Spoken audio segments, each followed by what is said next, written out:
Olá, eu sou a Priscila e você está no De Frente com o Mal.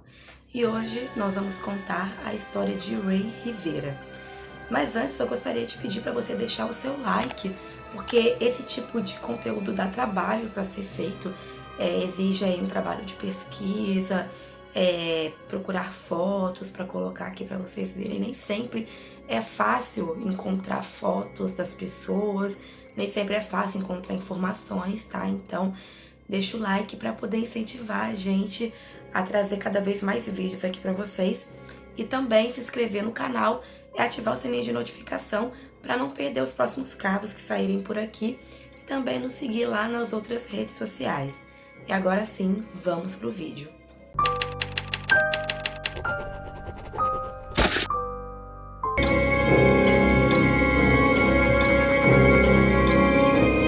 Bom, gente, eu gostaria de começar falando que eu tô rouca, tá?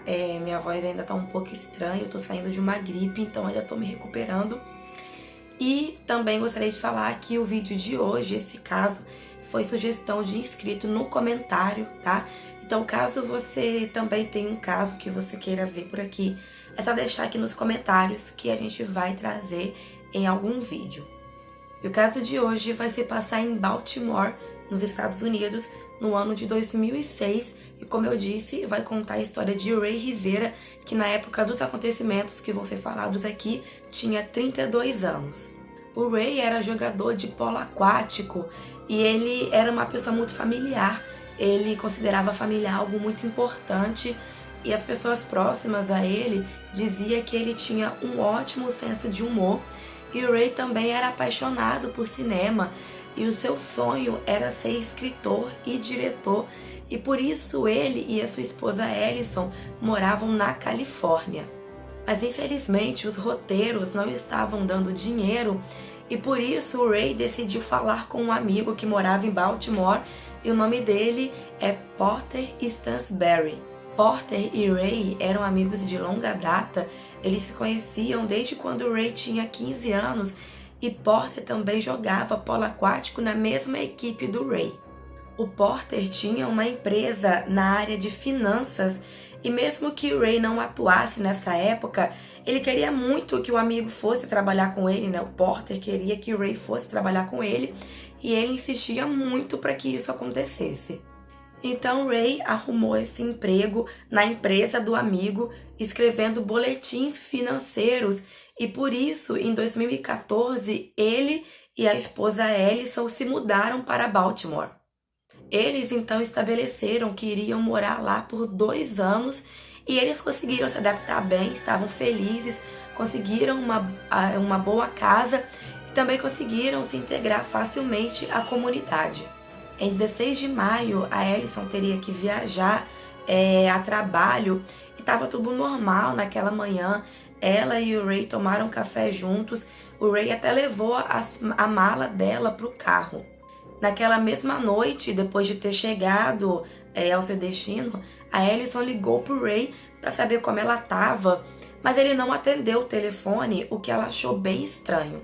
A Alison contou que naquela época, uma amiga de trabalho dela estava hospedada na casa dela, o seu nome era Cláudia, e ela disse para Alison, quando a Alison ligou para ela, que ela escutou por volta de 6h30 da tarde que o Ray atendeu o telefone e depois disso ele saiu correndo de casa com pressa. A colega então foi verificar se o Ray já havia chegado em casa, mas ela viu que as luzes estavam acesas, mas o Ray ainda não havia chegado. No dia seguinte, às 5h30 da manhã, a Cláudia ligou para a Alison e disse que o Ray ainda não havia voltado para casa, então a Alison imediatamente decide retornar para casa.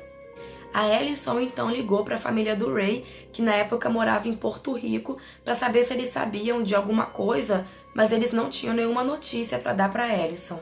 Todo mundo achou esse sumiço muito estranho, porque o Ray não era de ficar tanto tempo fora de casa, principalmente sem avisar a esposa. Quando chegou em casa, a Alison então correu para o andar de cima, constatou que as luzes estavam acesas, mas nem sinal do Ray. A essa altura, a amiga da Alison já havia ido embora Então, família e amigos do Ray resolveram ir para a casa deles para poder ajudar a Ellison a procurá-lo. Porter ofereceu uma recompensa de $1.000 por qualquer informação que pudesse levar ao paradeiro do amigo, e a imprensa também se envolveu no caso. Os amigos e familiares então foram a lugares onde o Ray poderia estar, perguntaram às pessoas, mostraram foto dele, mas ninguém parecia ter visto o Ray, e também ficou constatado que ele não havia usado celular e nem cartão de crédito. Inclusive, o celular do Ray estava desligado e a Ellison também falou que nenhum dinheiro havia sido sacado da conta deles. Após 6 dias, os pais da Ellison decidiram procurar o carro do Ray em estacionamentos de prédios ali perto, e durante uma conversa com o marido, a mãe da Ellison viu pela janela o carro do Ray. No carro havia um ticket de estacionamento e por ele foi possível ver que o carro foi estacionado ali na mesma noite em que o Ray havia desaparecido.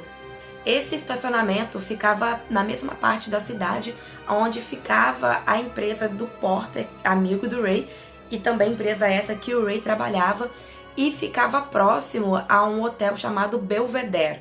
Mas o mistério estava longe de ser resolvido, porque o carro foi encontrado, mas o Ray não. E o celular do Ray também não estava dentro do carro. No dia 24 de maio, uns colegas do Ray decidiram subir até o terraço do estacionamento ao lado do Hotel Belvedere e eles viram que havia um buraco no teto. Quando eles olharam bem, notaram que havia chinelos ao lado daquele buraco. Com essa descoberta, logo eles informaram a polícia, que então foi checar o tal buraco no teto. Quando eles chegaram no local onde aquele buraco daria, logo eles sentiram um cheiro muito característico de carne em decomposição, e quando chegaram no local, realmente constataram que havia um cadáver ali. E a polícia confirmou que aquele corpo, infelizmente, era de Ray Rivera. Pela autópsia, conseguiram ver que o Ray tinha várias costelas quebradas, pulmão perfurado, várias lacerações de 20 e 25 centímetros, traumatismo craniano, além de outras lesões. Pela gravidade dos ferimentos, ficou bem claro que o Ray havia caído de um lugar muito alto quando atravessou aquele buraco. Apesar disso, a polícia não tinha certeza de qual ponto exatamente o Ray havia caído. A primeira teoria é que o Ray havia caído, pulado ou sido empurrado de um ponto bem alto do Hotel Belvedere. Mas essa teoria não foi tão aceita porque o buraco ficava muito afastado do telhado, e para conseguir cair daquela altura, o Ray precisaria correr muito e pular muito alto para conseguir cair daquele ponto, o que seria ainda mais difícil de fazer porque ele estava usando chinelo e não tênis apropriado para corrida. A Ellison conta que foi até o telhado e quando subiu lá ficou apavorada porque ela tinha medo de altura, e ela disse que o Ray também tinha, então ela não consegue entender o que o Ray foi fazer naquele telhado. A segunda teoria é que ele poderia ter caído do telhado do estacionamento, mas a altura não era suficiente para matar e nem para causar as lesões da gravidade que tinha o corpo do Ray, então essa teoria também foi descartada. Outras teorias surgiram, mas nenhuma delas conseguia explicar de qual local o Ray havia caído. Em algum momento das investigações, o celular do Ray foi encontrado no mesmo local em que o corpo dele foi achado, mas o que chama a atenção é que o celular estava intacto, funcionava perfeitamente e a tela nem estava quebrada, e os óculos que o Ray usava também foram encontrados e não tinha nenhum arranhão. O que não fazia nenhum sentido, porque o Ray tinha ferimentos fatais, então era impossível o celular e óculos terem caído da mesma altura que ele e não sofrer nenhum dano. Os chinelos do Ray estavam arrebentados e, segundo a Ellison, havia sinais de que ele tivesse sido arrastado. Juntando tudo isso, surgiu a teoria de que essa cena foi montada e que talvez aqueles objetos tenham sido colocados ali depois que o Ray caiu. A Ellison havia dado ao Ray de aniversário um clipe que o Ray usava para prender dinheiro, e ele nunca se separava desse objeto, ele gostava muito, tinha as iniciais dele gravadas ali, e a Allison disse que esse objeto nunca foi encontrado. Quando o carro do Ray foi devolvido, ela disse que procurou por toda parte e nem sinal desse objeto. Outra coisa que chama atenção é como o Ray conseguiu chegar até o telhado do Hotel Belvedere, porque aquele acesso nem era liberado ao público e ele deveria conhecer bem o caminho, que parecia mais um labirinto. O hotel era bem movimentado, mas parece que ninguém havia visto o Ray naquele local. Então os detetives foram atrás de imagens de câmeras de segurança para tentar descobrir se o Ray realmente havia estado naquele hotel no dia em que desapareceu, mas justamente naquele dia as câmeras estavam desligadas. Então, com isso, a polícia não tem indícios concretos de que o Ray realmente tenha estado no hotel naquela noite. A polícia então se apoiou no fato de que não havia ferimentos a tiros ou perfurantes no corpo do Ray para dizer que ele havia tirado a própria vida pulando do telhado do hotel. A família não acreditou naquilo porque, segundo eles, o Ray não tinha o perfil de uma pessoa que tira a própria vida.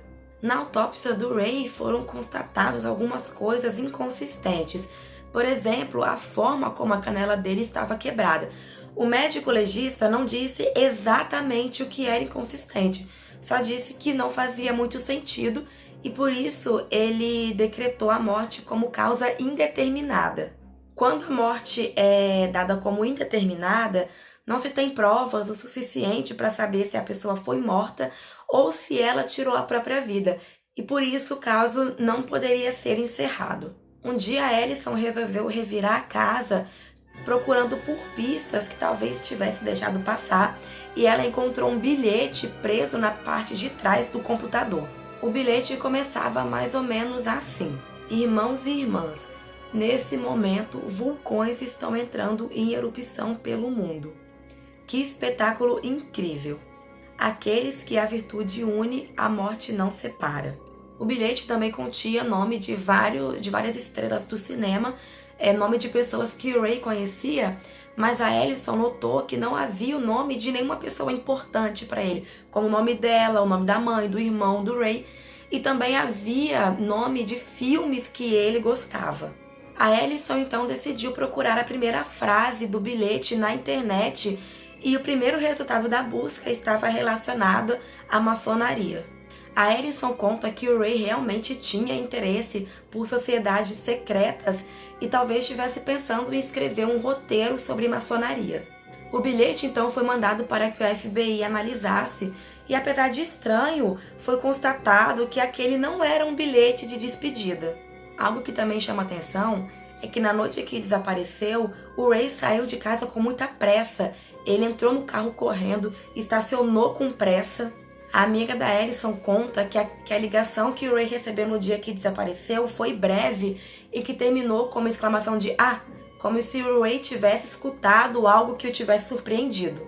A polícia então rastreou a ligação e descobriu que a ligação veio da empresa do Porter, do amigo do Ray, e a empresa que ele trabalhava, mas eles não conseguiram descobrir quem havia ligado para ele. O detetive conta que essa ligação é muito importante porque pareceu pegar o Ray de surpresa, mas ele não conseguiu descobrir muita coisa porque a empresa, logo depois que o corpo do Ray foi encontrado, impôs ordem de silêncio a todos os funcionários. Esse comportamento levantou suspeitas porque o Porter era amigo do Ray e ele nem sequer retornava as ligações da polícia. Porter Stansberry não quis ser entrevistado para o documentário no qual esse vídeo se baseou. Quando desapareceu, o Ray era cinegrafista freelancer da empresa do Porter, mas antes disso ele trabalhava numa newsletter, que é uma espécie de boletim financeiro onde dá dicas de ações que no momento não estão indo bem, mas que futuramente poderiam se recuperar. Antes do Ray trabalhar com o Porter, a empresa do Porter divulgou um boletim dando a dica de investir em uma empresa russa que iria descobrir urânio ou algo do tipo. Dica essa que não funcionou e os investidores reclamaram. Posteriormente, a empresa de Porter sofreu denúncias de fraude e isso fez com que ele fosse multado em mais de US$ 1 milhão. A empresa então disse que a Constituição dava liberdade de expressão para a empresa publicar essa dica, porém a dica foi considerada uma fraude. Parte do trabalho de Ray, quando foi contratado pela empresa do amigo, era limpar a barra da empresa enquanto escrevia boletins financeiros. A Alison conta que semanas antes de morrer, ela notou que algo preocupava o Ray, mas na época ela não deu muita importância. Ela ainda conta que na segunda-feira, um dia antes do Ray desaparecer, o alarme da casa disparou por volta de 1 da madrugada e que antes disso, isso nunca havia acontecido. O Ray então veio correndo com um taco de beisebol e ela disse que quando olhou para o marido, havia muito medo no olhar dele e ela disse que aquilo a deixou apavorada. E ela conta que o Ray era muito corajoso e não tinha medo de nada. Eles então chamaram a polícia, que disse que era somente um esquilo. Mas no dia seguinte, o alarme disparou novamente no mesmo horário. A Alison conta que na manhã seguinte notou que uma das janelas estavam forçadas e que alguém tentou entrar dentro de casa e que isso tem relação com a morte do Ray, e um dos detetives acredita que o Ray foi vítima de um crime. A Alison acredita que o marido talvez tenha descoberto sem querer algo que não deveria. Apesar da polícia de Baltimore afirmar que o Ray tirou a própria vida, o laudo do médico legista permanece como causa da morte indeterminada. Então é isso, esse foi o caso de hoje. Comente se você sabe alguma coisa que eu não falei aqui, o que achou do caso, e também pode sugerir algum caso para trazermos em algum outro vídeo. Eu vou ficando por aqui, até a próxima!